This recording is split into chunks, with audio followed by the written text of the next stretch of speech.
Assalamualaikum warahmatullahi wabarakatuh. Salam, salam sejahtera untuk kita semua. Selamat pagi semuanya. Yang terhormat Pak Bapak Fasilitator dan teman-teman yang saya cintai dan saya banggakan. Puja dan puji syukur kita lakukan kepada Allah Subhanahu wa Ta'ala atas nikmatnya kita dapat bertemu di kelas ini.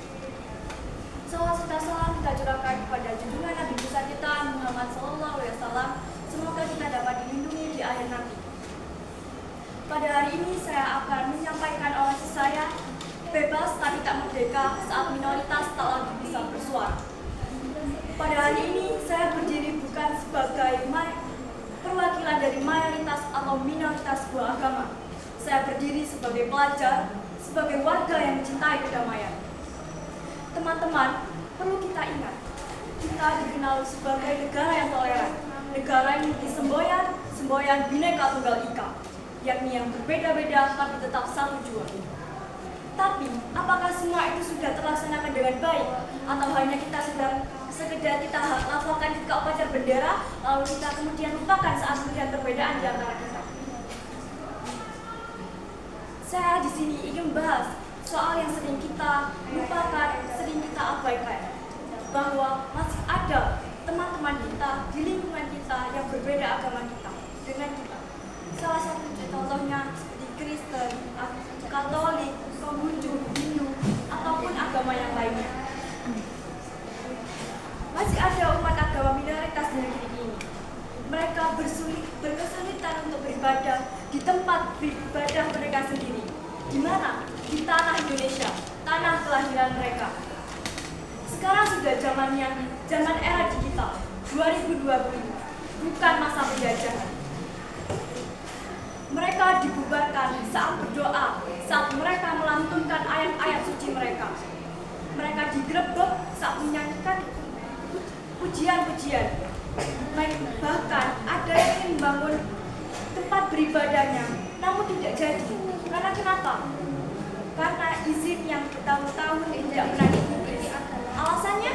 Karena mayoritas warga menolak. Tapi sejak kapan suara mayoritas menjadi penentu hak untuk memeluk agama?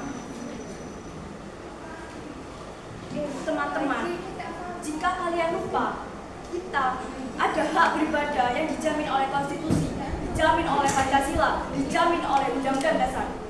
Tepatnya pada Undang-Undang Dasar pasal 29 ayat 2 mengatakan, negara menjamin kemerdekaan tiap penduduknya untuk memeluk agamanya masing-masing, untuk beribadah menurut kepercayaannya. Namun, jika itu saja kita langgar, apa bedanya kita dengan penjajah? Bayangkan, kalian dilarang untuk sholat, dilarang untuk masuk masjid, karena cuma kamu minoritas. Sakit kan? Tapi itulah yang dialami oleh mereka yang berbeda keyakinan dengan kita. Dan kita diam saja melihat hal itu. Padahal Islam datang membawa rahmat untuk semesta alam. Dan Nabi Muhammad SAW melindungi umat Nasrani di bawah perjanjian Madinah. Apakah Nabi pernah mengusir atau mengolok-olok atau mendiskriminasikan orang yang berbeda keyakinan dengan beliau? Tidak. Tapi kenapa kita sebagai rakyat yang kecil, orang yang lebih kecil dari Nabi Muhammad, berani melakukan hal tersebut? Teman-teman, toleransi bukan berarti kita harus setuju dengan keyakinan seseorang. Tapi kita wajib menghormati hak orang lain untuk beribadah, karena sudah sesuai dengan Undang-Undang Dasar.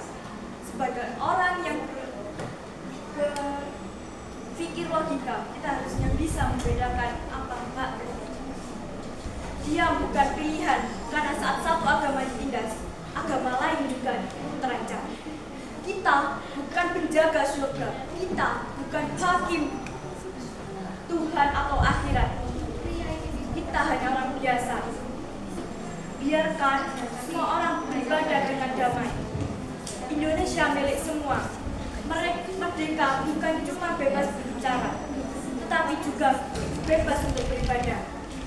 Semoga kita dapat dilindungi oleh Tuhan kita masing-masing. Sekian dari saya. Wassalamualaikum warahmatullahi wabarakatuh.